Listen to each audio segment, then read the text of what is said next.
하루 3분의 말씀 묵상을 통해 당신의 삶의 기적을 체험하세요.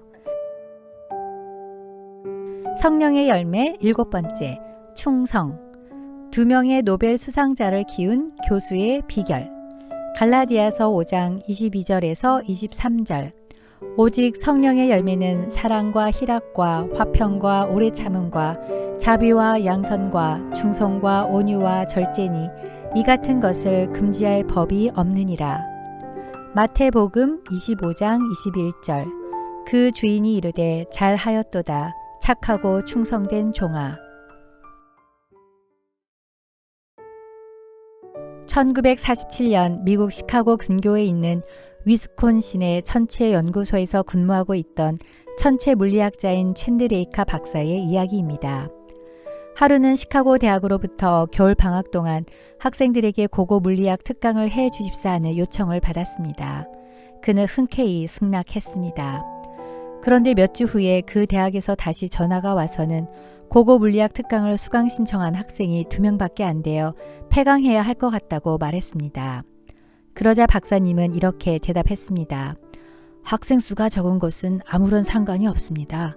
제 강의를 신청한 그 2 학생이 어떤 학생인지 자료를 보내주시겠습니까? 그래서 대학 측에서는 그 학생들에 대한 자료를 보내주었고 박사님은 그 2명만을 위해 위스콘시에서 시카고까지 2시간 이상 되는 거리를 운전해 가서 매주 이틀씩 강의를 했습니다.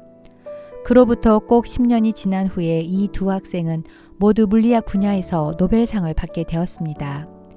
첸린 양과 충도 리라는 중국계 미국 과학자들이 그 주인공입니다. 2명의 노벨 수상자를 키운 이 교수님의 비결은 무엇이었을까요? 그들은 노벨상 수상석상에서 이렇게 말했습니다. 우리가 이 상을 받을 수 있었던 결정적 계기를 마련해 주신 분은 바로 챈드레이카 박사님입니다. 단 2명의 학생을 앞에 두고 열과 성을 다해 강의하신 그 박사님의 성실함이 이런 아름다운 영광의 열매를 거두게 한 것입니다. 성령의 열매 중 7번째 열매는 충성입니다. 충성은 faithfulness, loyalty, 즉 믿음, 진실, 신실, 성실이라는 의미입니다. 이 말은 시종일관 변하지 않는다는 것인데 특별히 주인의 뜻에 따라 신실하게 섬길 때 적용됩니다. 성경에서 의미하는 충성은 단지 주인의 뜻을 따라 열심히 섬기는 것 그 이상입니다. 그것은 주인과의 바른 관계, 즉 친밀한 관계 속에서 이루어지는 섬김의 삶입니다. 아내와 가사 도우미의 차이는 무엇일까요? 그들이 하는 역할은 겉보기에는 별 다를 바가 없습니다. 어쩌면 음식을 하고 청소하는 것은 가사 도우미가 더 잘할 수도 있습니다. 그런데 아무리 일을 잘해도 가사 도우미가 아내의 역할까지 대신할 수는 없습니다. 관계의 수준이 다르기 때문입니다. 신앙생활도 마찬가지입니다. 하나님과 친밀한 관계 속에서 예배와 봉사와 섬김의 활동이 이루어져야 합니다. 만약 하나님과의 풍성하고 친밀한 관계 없이 교회만 왔다 갔다 하고 보이기 위한 봉사 활동에만 치중한다면 결국 알맹이 없는 껍데기 신앙생활을 하게 됩니다. 충성이란 어떤 행위를 열심히만 하는 것이 아니라 섬김의 대상과의 친밀한 관계 속에서 한결같이 섬기는 것입니다. 잘 나가고 높은 지위에 있을 때는 어떻게든 줄을 잘 서서 출세해 보려고 열심히 따르다가 그 위치에서 내려오면 나 몰라라 모른 척하고 배신하는 세상 사람들의 섬김과는 다릅니다. 성경에 나오는 기라성 같은 인물 중에서 끝까지 충성한 사람은 누구일까요? 바로 다니엘입니다.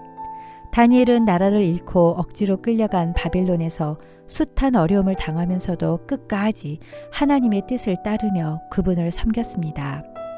다니엘은 왕이 내리는 기름진 음식을 먹지 않았습니다.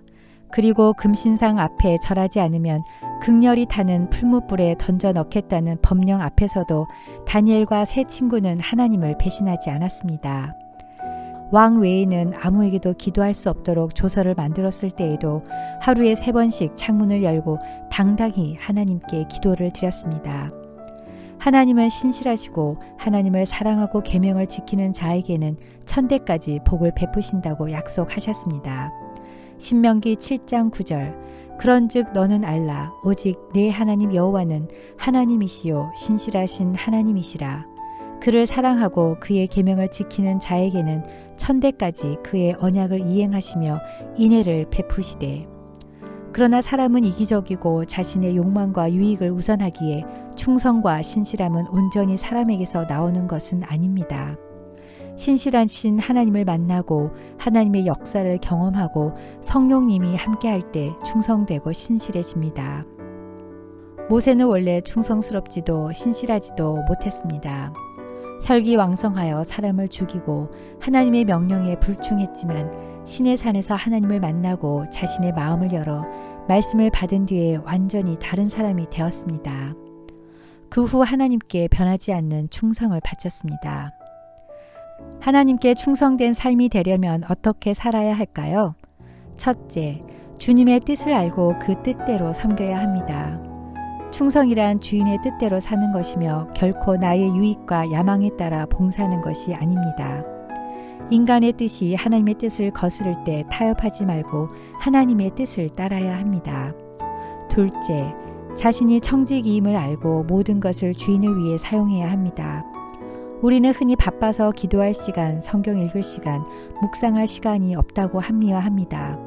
하나님이 주신 24시간 중에서 자신을 위해 사용하는 시간은 아까워하지 않으면서 하나님과 하나님 나라를 위해 쓰는 시간에는 너무나 인색합니다. 청직이란 주인이 맡긴 것을 주인을 위해 관리하며 섬기는 자입니다. 이 땅에 사는 동안 나의 모든 것, 생명, 시간, 물질, 은사 등은 결코 나의 것이 아닙니다. 모든 것을 주인을 위해 사용해야 합니다. 셋째, 하나님의 이름과 영광에 모든 것을 걸어야 합니다. 사람들은 각자가 처한 곳에서 충성된 사람으로 인정받고자 열심히 일하지만 그 속을 들여다보면 자신의 이름을 높이고 자신의 인기와 명예를 위한 것일 때가 많습니다.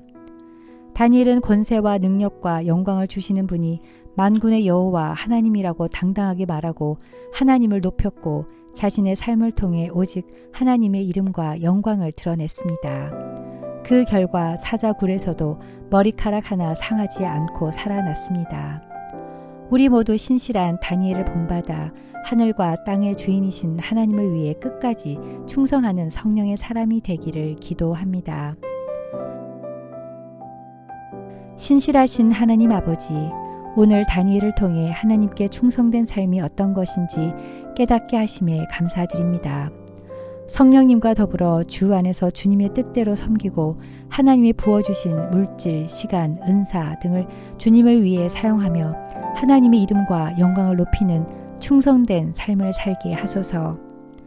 매일매일 기도와 말씀과 묵상을 통해 하나님과 친밀하고 풍성한 교제를 나누고 성령님의 인도하심을 따라 착하고 충성된 목자와 양으로 살아가게 하소서. 예수님의 이름으로 기도드립니다. 아멘.